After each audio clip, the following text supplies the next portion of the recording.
Mwana sawasawa digital, hope uko poa kabisa na weekend yako inaendelea vizuri kabisa, lakini tukae tukijua kwamba mwaka huu wa 2025 itakavyotimia mwezi wa 10 kutakuwa kuna uchaguzi wa hapa Tanzania, nikimaanisha vyama vya siasa pia vitapambana kuweza kupiga kampeni zake ili kuweza kupita na kuweza kushika urais, ubunge na vitu vingine kama hivyo. Sasa huku mchakato huu kuendelea huku katika mitandao ya kijamii, pia leo tumeona bwana, kuna taarifa ambayo imetolewa kwamba Chadema wameweza kufungiwa miaka 5 kuto kushiriki katika swala zima la uchaguzi au swala zima la kuweza kuchagua kama rais, wabunge na watu wengine vyote. Sasa mbunge wa uchaguzi wa Tume ya Huru ya Taifa ya Uchaguzi NEC bwana Ramadhan Kailima amesema kwamba Chama cha Demokrasia na Maendeleo Chadema hakitoshiriki uchaguzi mkuu unaotarajiwa kufanyika mwezi Oktoba mwaka 2025, yani mwaka huu, na chaguzi zote ndogo kwa muda wa miaka 5 kufuatia kuto kusaini kanuni za maadili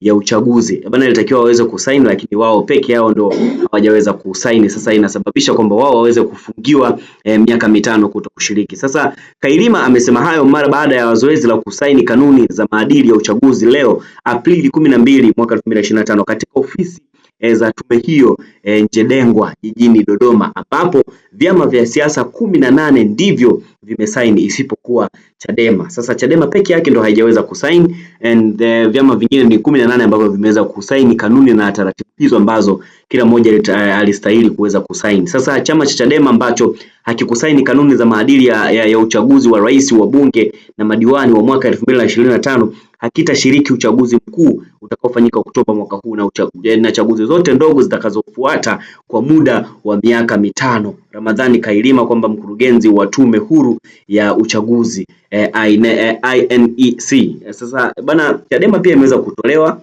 imagine, ndicho chama ambacho kimekuwa kikionekana kwamba kina upinzani mkubwa hasa katika swala zima la kisiasa, na kimeweza kufungiwa miaka 5, yani kuanzia sasa mpaka mwaka 2030 ndipo wataruhusiwa kuendelea kufanya shughuli hii, kwa sababu wamegoma kutokusaini, na wao walikatalia kwamba uchaguzi mwaka huu hautafanyika kama kuna baadhi ya vitu havitakaa sawa. Chadema wamekomaa na wameshikilia msimamo wao. So mkurugenzi, lakini pia mtu ambaye anasimamia vitu hivi, ameweza kuwafungia ndani ya miaka 5. Nini kitatokea mbeleni, kama taarifa itabadilika au itakuwa vipi, tutaendelea kukupatia sisi kama Sawasawa Digital.